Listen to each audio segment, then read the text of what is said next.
Ya Nggak selalu sebenarnya. Jadi begitu kan?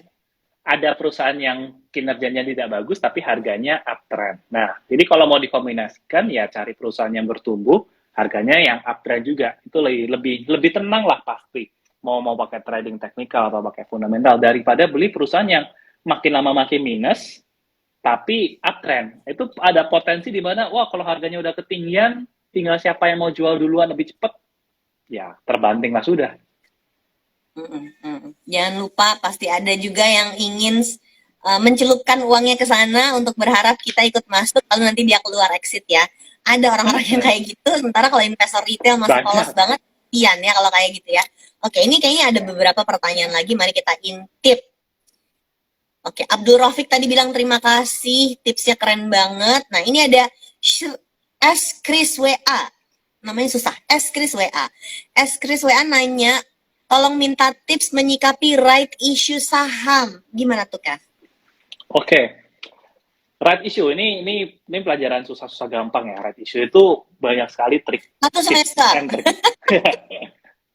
uh, Paling basicnya dulu ya. Right issue itu kan ngambil dana dari investor luar ya, investor yang baru untuk dimasukin ke perusahaannya dengan dia terbitin saham yang baru. Nah, pertanyaan paling basic adalah tujuan right issue-nya apa gitu. Karena gini, kita anggap aja gini lah, kalau teman-teman patungan bisnis gitu kan, diajak patungan, diajak store duit, tanya dong duitnya mau diapain gitu. Ada Hmm. yang bilang, oh kita mau ekspansi ini karena nih bisnisnya opportunities banget nih, bagus gitu. Pasti kita semangat kalau gitu, ya udahlah nggak apa-apa lah nih, gue setor modal gitu. Tapi kalau teman-teman patungan bisnis ditanya, duit gue mau diapain? Ini karena gue kemarin ngutang sama si om itu tuh belum bayar nih, ditagih. Jadi gue butuh duit tuh buat gue bayar utang. Ya pasti kita nggak mau dong, ngapain gue taruh duit gue cuma dipakai buat bayar utang, ya kan? Nah, jadi basicnya itu dulu. Tahu tujuannya apa. Kalau tujuannya bagus, minimal itu udah opportunity yang bagus daripada kita red issue tapi untuk bayar utang. Nah, itu lebih bahaya. Nah, kemudian right issue pun juga ada perhitungannya, ada valuasinya. Pas setor duit ini, gue dapat berapa persen saham gitu. Wah, kalau valuasinya mahal, ya ngapain? Gue udah setor duit banyak, tapi dapat porsi saham dikit, ya kan? Nah, jadi yang dilihat kedua adalah valuasi pas right issue itu berapa. Nah, Hmm. kalau valuasinya ternyata di bawah dari sebenarnya kan kita ada dua opsi nih, mau beli right issue atau beli sahamnya langsung gitu. Karena di market kan bisa beli sahamnya langsung. Kalau right issue-nya lebih murah, sebenarnya itu kesempatan untuk kita beli perusahaannya di harga yang lebih murah lagi gitu. Jadi contoh waktu itu Bank BRI deh, tahun lalu kan right issue. Right issue-nya ini valuasinya lebih murah daripada kita beli sahamnya. Nah, menurut Hmm. saya hal itu jadi menarik untuk ditebus. Kita ada kesempatan untuk beli Bank BRI lebih murah dengan cara lewat right issue-nya. Nah, itu jadi kesempatan. Tapi kalau right issue-nya lebih mahal, ya nggak menarik gitu. Atau kalau buat seorang trader yang tidak mementingkan valuasi, yang diperhatikan seperti ini. Ini contoh ya. Kemarin itu saham IATA. IATA ini mau right issue di 180. Harga sahamnya 150 nih, Kak. Pertanyaannya, buat apa gue tebus right issue-nya? Ya kan? Karena gue bisa beli saham ini Logis di ya, harga sebenarnya logis aja ya berarti. 140. Iya. Jadi kalau nggak mau pusing valuasi ya lihat aja harganya. Daripada gue beli 180 red issue, mending gue beli sahamnya langsung lebih murah. Nah, kayak gitu. Jadi sebenarnya red issue itu bisa dilogiskan gitu. Itu masuk akal banget, tips yang nggak ribet, walaupun tadi Keva sudah bilang susah-susah gampang, ternyata enggak, ternyata mudah dan logis untuk dimengerti. Aku suka banget nih, Igilan kita hari ini ngobrol yang susah-susah menjadi gampang, seru loh. Kev, ini ada pertanyaan pertanyaan titipan dari Sobat Kisi. Kalau tujuan finansialnya jangka panjang banget, tadi kan Kevas bilang untuk horizon investasi jangka panjang di saham tuh 1 tahun gitu ya. Tapi kalau ini untuk jangka panjang banget, bener-bener mau pensiun 20 tahun lagi atau dana pendidikan anak masuk kuliah 15 tahun lagi gitu. Hmm. Tipe saham seperti apa dan bagaimana cara menganalisakan? Oke. Ya, ini sebenarnya tipsnya ya. Menurut saya tips saya ini powerful lah, percayalah teman-teman. dua indikator ini aja. Kalau mau teman-teman untuk jangka panjang, cari perusahaan yang memang dia kayak anak tangga revenue dan net profitnya gitu. Kalau teman-teman bisa dapat ini, lebih tenang, percaya. Apalagi kalau 2022-nya ini lebih tinggi daripada sebelum pandemi. Itu udah ciri yang lebih bagus. Perusahaan itu bisa turun kalau tiba-tiba ya ada situasi bisnis yang tiba-tiba kayak pandemi gini lah, banyak yang balik-balik lah perusahaan. Nah, tapi kalau mau nabungnya jangka panjang, berarti kan kita harus yakin perusahaan ini memang bertumbuh terus. Masih ada. Gitu. Masih ada 20 tahun lagi. lagi. Jadi ya pertama memang harus tanya, yakin nggak nih perusahaan bakal ada 20 tahun lagi? Kalau masih yakin ya silahkan. Kedua, daripada kita ngomongin masa depan yang belum tentu kejadian seperti apa, ya kita lihat historis kan. Oh, kalau selama ini tadi 10 tahun aja bisa konsisten naik, ya ada turun dikit tapi overall naik terus kayak anak tangga. Itu pasti lebih tenang gitu. Nah, ya udah kalau udah nemu saham yang kayak gitu ya kita tabung aja. Pelan-pelan apalagi untuk dana pensiun lama ada duit dibeli, ada duit dibeli, ada duit dibeli. Nah, ada duit dibeli ini ada strateginya, ada dua sebenarnya. Satu yang bodoh amat, ada karena gue nggak mau pusing, ya udah tiap bulan gue beli aja. Pokoknya gue konsisten. Itu menurut gue sangat powerful juga. Karena Warren Buffett dulu mulai pun juga ada dana yang memang dia hold forever yang ditabung, gitu kan. Nah, itu adalah cara paling bodoh tapi profit, saya yakin. Apalagi kalau perusahaannya bertumbuh. Tapi kalau mau lebih dapetin profit yang lebih besar, cara kedua adalah sisihin dananya tapi jangan dibeli saham dulu. Jadi oke nih ada dana untuk ditabung, simpen dulu, tahan, sabar, sampai begitu ada momentum, wah ini udah kelewatan murahnya gitu. Nah, dana yang udah kekumpul baru dibeliin gitu. Nah itu kalau cash is king kong tuh kayak gitu ya berarti?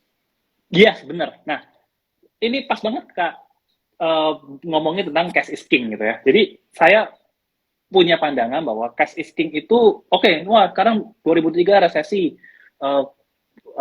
gelap dan segala macam, takut saham crash. Wah kalau gitu kalau cash is king gue harus jual saham dong. Nah, gue percaya bahwa iya, justru kumpulin duit, betul, setuju banget. Jadi bukan berarti harus langsung jual nih sahamnya nih sebelum 2023 nih supaya punya cash banyak. Enggak, tapi ketika you dapat cash, simpen, jangan buru-buru untuk beli saham. Tahan dulu, sampai ada kesempatan, kita disajar bagus, gitu. Nah, gimana kalian Sobat Kisi? Udah siap belum untuk menghadapi 2023 yang katanya akan agak shaky? How much cash do you have? Bukan berarti kita cairin investasi kita, tapi justru kita kumpulin supaya punya cash. Kalau harganya turun, kita masuk. Di situ definisinya cash is king. Bukan cuma king, tapi king kong ya. Ini ada satu pertanyaan lagi, mari kita lihat. Ini komentar dari Abdul Rafiq. Tipsnya keren banget kok. Aku kok tadi nggak kepikiran seperti itu sebelumnya. Makasih. Yang tadi ya yang 10%, 20%, 50% kalau mau eksekusi ngambil cuan. Dan komentar dia adalah materinya daging banget nih kok Kevas. Oke, aku punya pertanyaan satu lagi.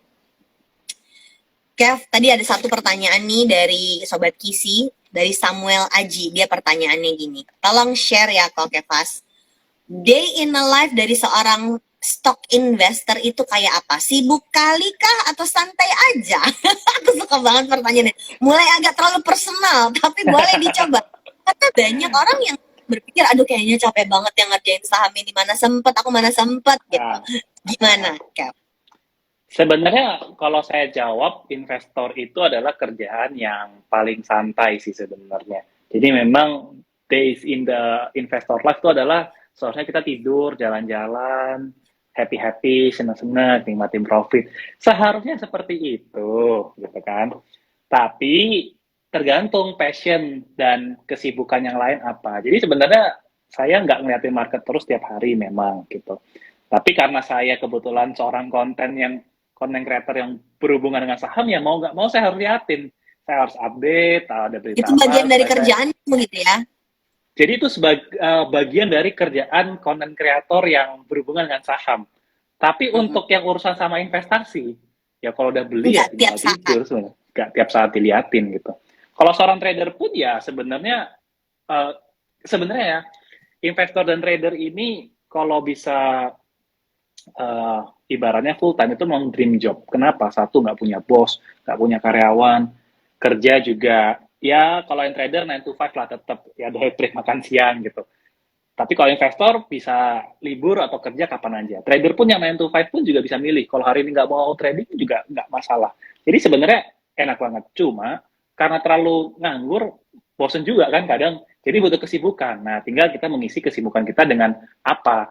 Nah, karena saya masih di fase untuk mengumpulkan aset, ya udah waktu kosong saya tetap gunakan untuk kerja yang lain supaya ada pundi-pundi untuk beli saham lagi deh. Gitu. Oke, itu menarik. Jadi ternyata tidak sehoror yang kalian bayangkan harus mengamati market tiap saat. Kevas itu mengamati market karena dia punya pekerjaan lain sebagai content creator, tapi sebagai investornya nggak berarti dia harus ngamatin saham tiap saat.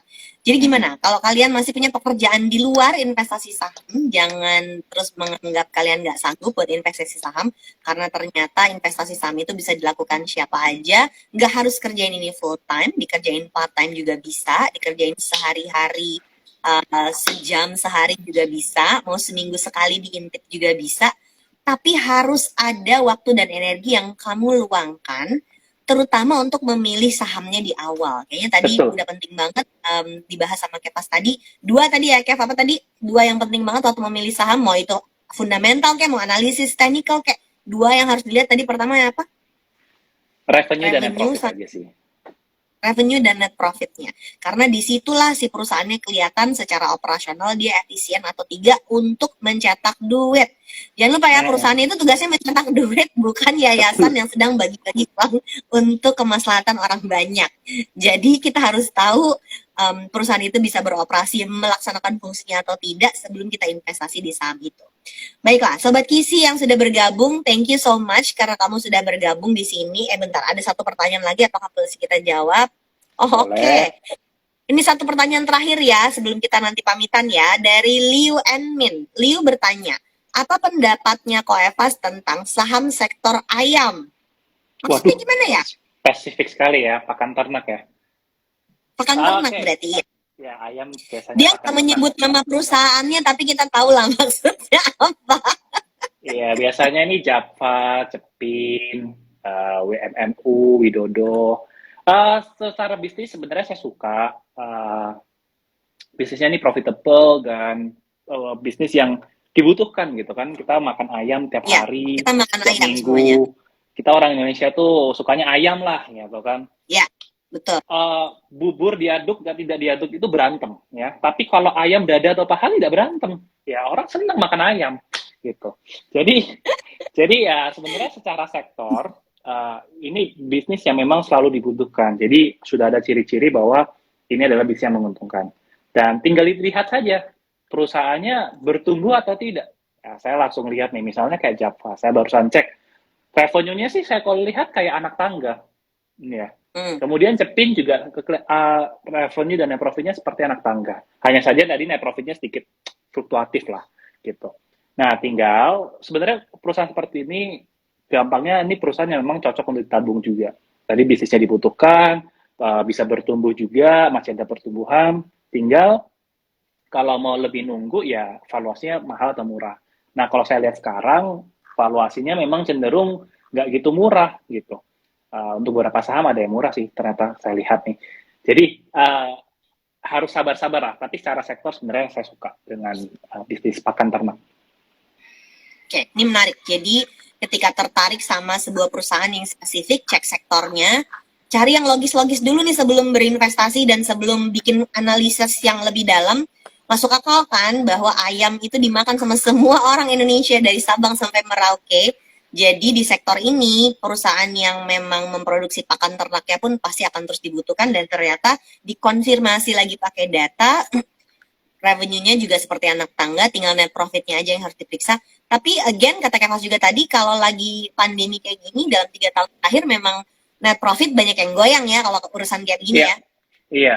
Cuma ini bagusnya tadi saya beberapa cek sudah mulai ada tanda-tanda perbaikan setelah pandemi. Pas pandemi memang sangat terimpact dan setelah pandemi saya lihat sudah mulai bangkit lagi. Ya, kayaknya 2020, 2021 kita semuanya struggle. Nah di 2022 ini sakit pun orang tetap mau kerja gitu. Iya. Ya aktivitasnya tuh udah nggak mau direm gitu kayaknya ya kalau kita ngikutin yang dilakukan secara ekonomi gitu di negeri kita. Ini menarik banget. Oke, kayak waktunya udah mau habis.